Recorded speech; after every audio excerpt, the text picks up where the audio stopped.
তো চলো বন্ধুরা, আজ আমি বানিয়ে নিচ্ছি কুমড়োর তরকারি।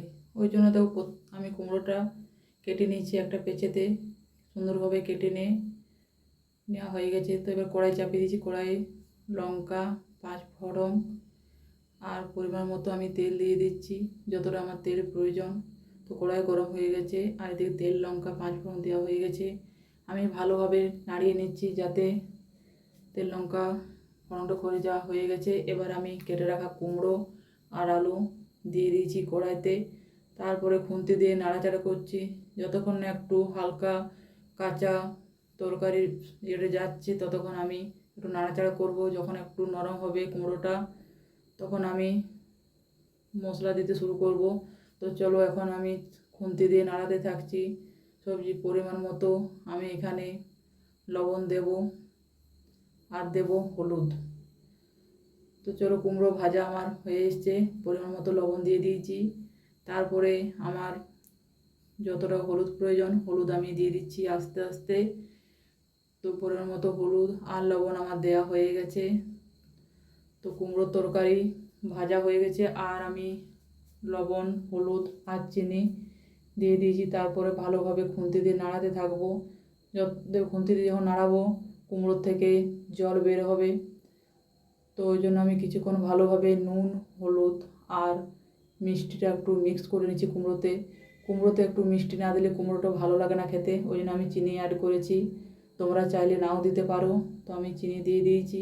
তো চলো, ভালোভাবে নাড়া হয়ে দেখতে পাচ্ছি কুমড়োর গা থেকে হালকা হালকা জল বের হতে শুরু করেছে। তো এভাবে কুমড়োটা বারবার আমি কিছুক্ষণ পর পর নাড়াচাড়া করবো। সবসময় নাড়াচাড়া করলে তো কুমড়োটা ভালো হবে না, ভাজা যাবে না। তো এইভাবে খুন্তি দিয়ে আমি বারবার নাড়াচ্ছি। তো যত নাড়াচ্ছি তত কুমড়োর গা থেকে একটা গ্লেজ দিচ্ছি, একটু জল বের হচ্ছে।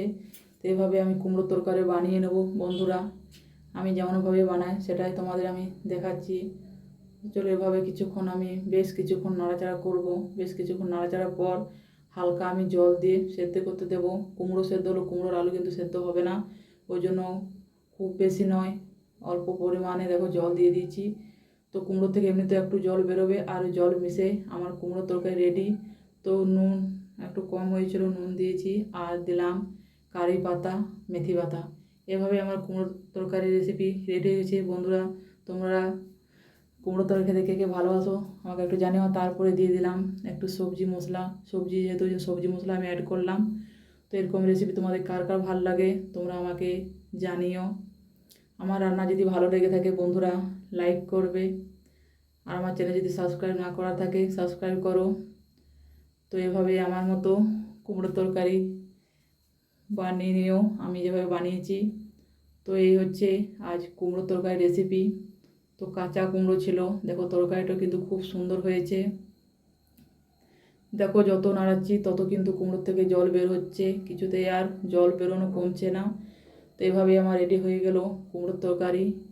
এই তরকারি ভাত, রুটি, মুড়ি, পরোটা, লুচি সবার সাথেই চলবে। তো আমি এভাবে কুমড়ো তরকারি বানিয়ে নিয়েছি। এরকম তোমাদের রেসিপি কার ভালো লাগছে তো জানিও। প্রত্যেকে ভালো থেকো, সুস্থ থেকো।